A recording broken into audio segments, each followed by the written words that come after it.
In the incredible story of science, from the tiniest atom to the most distant galaxy, there's a language that connects it all. It's not English, it's not Hindi, it's the language of reality itself, a language that's written in numbers and units. This is the language of measurement. I mean, think about it. How could you possibly build a rocket or discover a cure for a disease? Heck, how could you even bake a simple cake if we didn't have a shared way of understanding things? Imagine trying to follow a recipe where my handful of flour is way bigger than your handful, or my step is shorter than yours. It would be total chaos. Progress would just grind to a halt. Exactly. You just couldn't do it. We absolutely need a shared foundation, a common ground we can all stand on. And that foundation, that universal language that makes everything possible, is measurement. So, let's dive in and really get to know the rules and the grammar of this amazing language. You know, for most of human history, the world of measurement was, well, it was a bit of a mess. It was this patchwork of local traditions. Things were measured in units like the foot or the cubit, which was just the length of someone's forearm, or even the stone, and these would change from one town to the next. To really get science and trade working on a global scale, we needed a whole new set of rules. We needed a kind of global manifesto for what a unit of measurement should be. This boiled down to 4 absolutely essential rules. First off, any unit has to be a convenient size, something practical that people can actually use. Second, its definition has to be crystal clear, with zero room for confusion. Third, scientists have to be able to reproduce it in any lab, anywhere on Earth. And finally, and this one is a real biggie, it must never, ever change. A meter has to be a meter in Mumbai, on the moon, today, and 1,000 years from now. It has to be constant. So how do we even start to build a universal language like that? Well, scientists do what they do best. They break reality down into its most basic, fundamental components.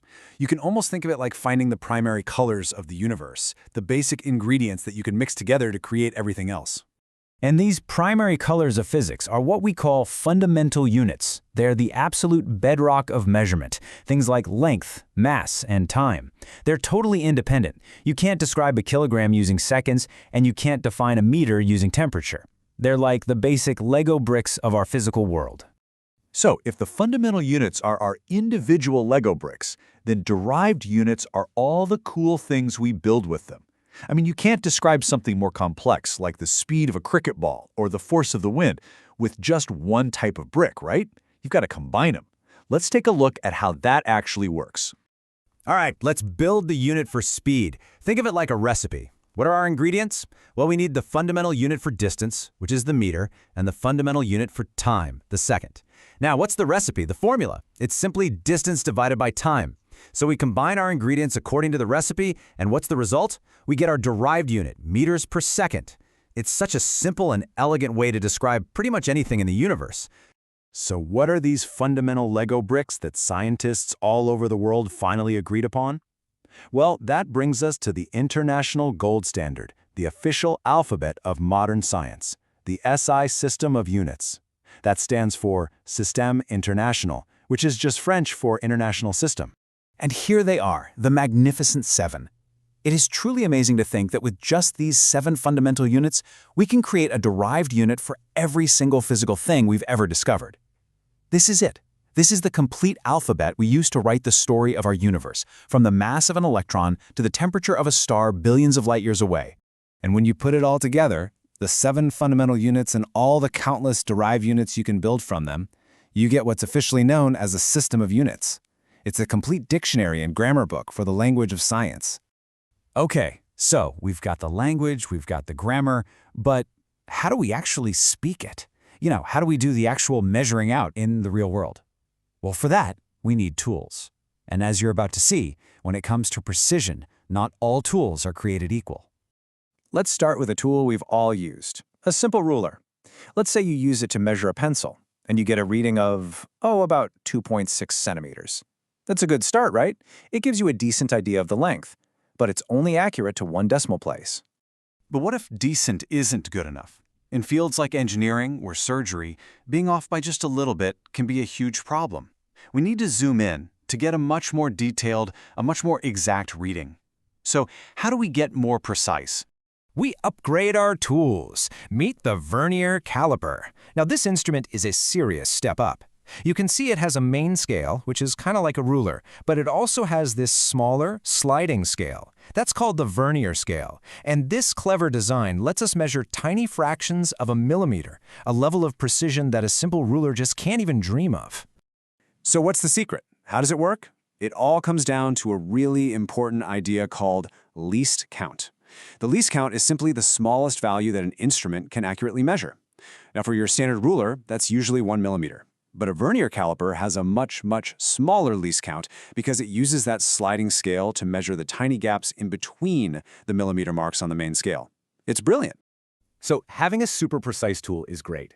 But to really master measurement, you have to understand its limits and its flaws. Because let's be honest, in the real world, no instrument is absolutely perfect. We always have to be aware of the certainty of error. I mean, think about it. Over time, with use, things get worn down. Or maybe there was a tiny mistake when the tool was made. A really common issue is when the 0 mark on that sliding vernier scale doesn't line up perfectly with the 0 on the main scale when the jaws are completely shut. This creates a tiny, built-in error that will affect every single measurement we take. And here's a perfect example of what we call a positive 0 error. See how when the jaws are closed, the 0 on the sliding scale is a little bit to the right of the main scale 0? They should line up perfectly. Because of this, every measurement we take with this caliper is going to read just a little bit larger than the true value. Now the good news is, we can calculate this error exactly. All you have to do is look closely and find the one mark on the vernier scale that lines up perfectly with any mark on the main scale above it. In this picture, it's the 6th division. Then, you just multiply that number, 6, by the instrument's least count. Let's say for this tool it's 0.01 centimeters. And there you have it. Our positive 0 error is plus 0.06 centimeters. And this leads us to the golden rule of correction. This is the key takeaway. The true, correct reading is always your observed reading, what you see on the scale, minus the 0 error. And you absolutely have to remember to include its sign.